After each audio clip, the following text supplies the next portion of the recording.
We're in Providence, Rhode Island at Netroots Nation 2012, and I'm speaking with Alyona Minkovski, host of RT's The Alyona Show. It's great to see you here. I feel like we're kind of like the first arrivers. I thought I was a day late, but we seem to be like a day early. There's almost no one here yet. Yeah, it's a little sparse, I'm not going to lie. And this is actually my the first time that I've been at Netroots Nation, so I wasn't sure what to expect, and we got in late last night.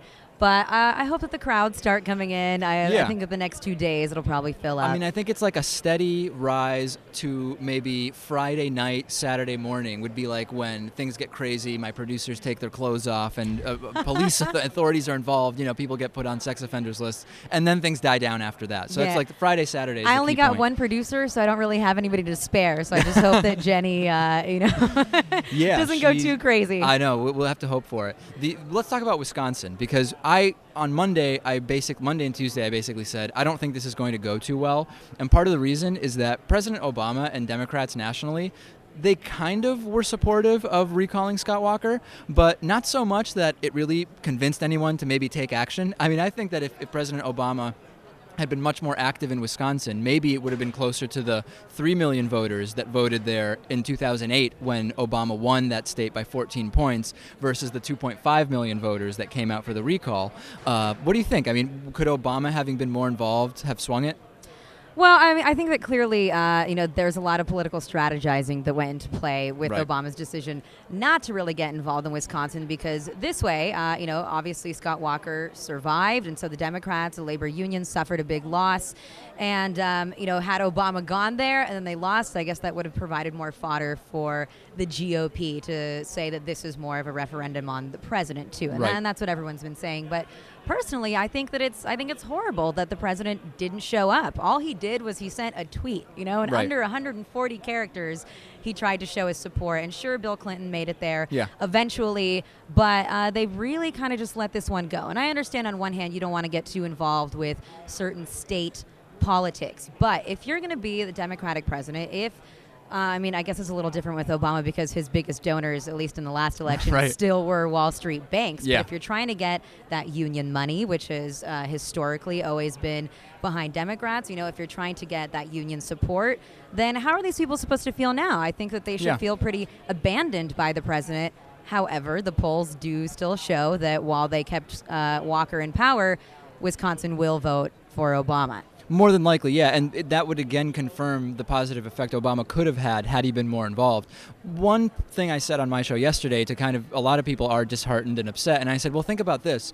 Tom Barrett had 13% of the money, but he did get 46% of the votes. So when you think about that, it's still not enough to win, but it's kind of a win, maybe. I mean, what do you think? No, I think that that's actually a really good point that we bring up, because so much of the discussion surrounding this recall election in Wisconsin has been about the money going in, right? Scott Walker outraised Tom Barrett 10-1. 2/3 of his money came from out of state, which I think is a very sketchy thing. But then if you want to say that this election was bought and that money is all that matters, how come he still came so close if Scott Walker outraised him 10-1? And so I think that it really it raises a lot of questions, and it's a really good way for us to try to analyze this new political reality that we have post Citizens United. And clearly money did play a big role, but we were having this discussion on my show yesterday in terms of how does money actually work? So sure, you're pouring a bunch of money into a campaign, and that means that there's ads out there, that there's flyers, that there are phone calls that are being made.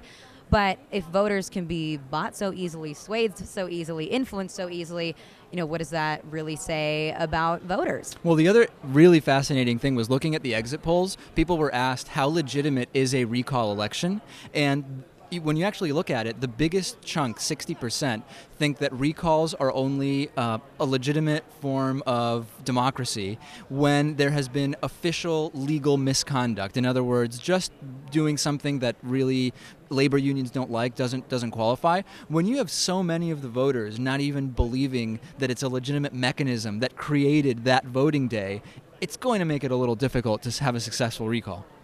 That's very true. Although I think the power to recall is one of these wonderful things that we have in our democracy. Oh, there's no question people don't understand that. But for whatever reason, you say, is this even legitimate? And people say, I don't really think so, but I'm here voting.